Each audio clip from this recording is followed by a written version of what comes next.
नाज़रीन, लाड़काने शहर के मुख़्तलिफ़ इलाइक़नि में गंदगी जा ढेर थी विया आहिनि। बल्दियाती अमलो कम करण लाइ तैयार नाहे। तफ़सीलन लाइ ॾिसूं था मुख़्तियार अली चांडियो जी ही रिपोर्ट। लाड़काणो बल्दियाती अमलो मुफ़्तरी खाइण लॻो। म्यूनिसिपल कॉर्पोरेशन कम करण लाइ तैयार न आहे। शहर जे मुख़्तलिफ़ इलाइक़नि में जगह जगह ते गंदगी जा ढेर लॻा पिया आहिनि। शहर जे मरकज़ी ऐं दाख़िली रस्ते एयरपोर्ट रोड ते लाड़काणो वेलकम बोर्ड जे नज़दीक ई गंद जा ढेर लॻा पिया आहिनि। शहर जे दाख़िली ऐं ख़ारिजी रस्तनि खे ॾिसी इहो अंदाज़ो लॻाए सघिजे थो त शहर जे अंदरि सफ़ाई सुथराई जो निज़ाम छा हूंदो। शहरनि मेरान टीवी सां ॻाल्हाईंदे चयो त लाड़काणो असांजो गढ़ आहे। शहीद ज़ुल्फ़िकार अली भुट्टे जो ऐं मोहतरमा बेनज़ीर भुट्टे जो हिकिड़ो शहर आहे।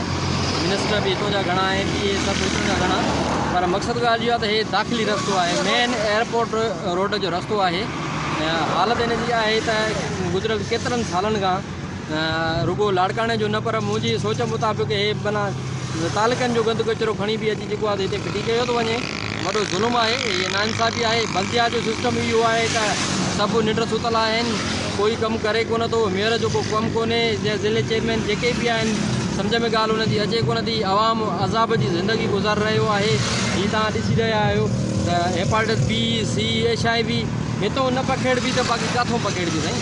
हीअ असां सां सरासर ज़ुल्म आहे।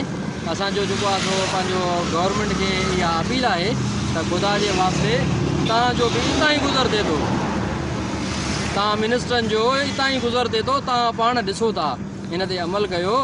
ग़रीबनि जी जेको आहे ज़िंदगी असां पंहिंजी गुज़ारण ते बेज़ार थी विया आहियूं। असांजे लाइ कुझु कयो। असां तव्हांजा वोटर आहियूं, लाड़काणे जा असांजो हक़ु आहे तव्हां सां मुतालबो करणु। ख़ुदा जे वास्ते इन ते अमल कयो। हीअ जेको गंद कचिरो आहे इनखे या त को मुतबादिल अहिड़ो को रस्तो कढो, या जेको आहे सो किथे कंहिं अहिड़ी जॻह ते माना हिकिड़ो वञी फिटो कयो वञे। हे त सरेआम इन रोड ते फिटो करणु सरासर ज़ुल्म आहे।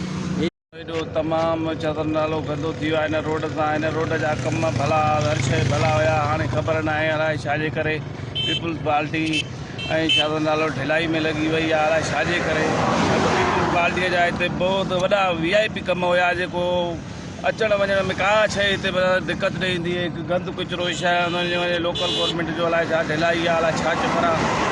गंदगी आहे, धप को गुज़रे थो, को कीअं को परेशान, न को सफ़ाइयूं न सुथरायूं।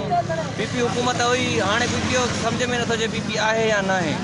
वधीक वॾा वॾा हुकुमरान आहिनि, जीअं चवनि था थिए कुझु बि नथो। सॼियूं घिटियूं हे हो रोड रस्ता रुगो नालो आहे, बाक़ी त कुझु बि न ठहियो त कुझु बि न आहे।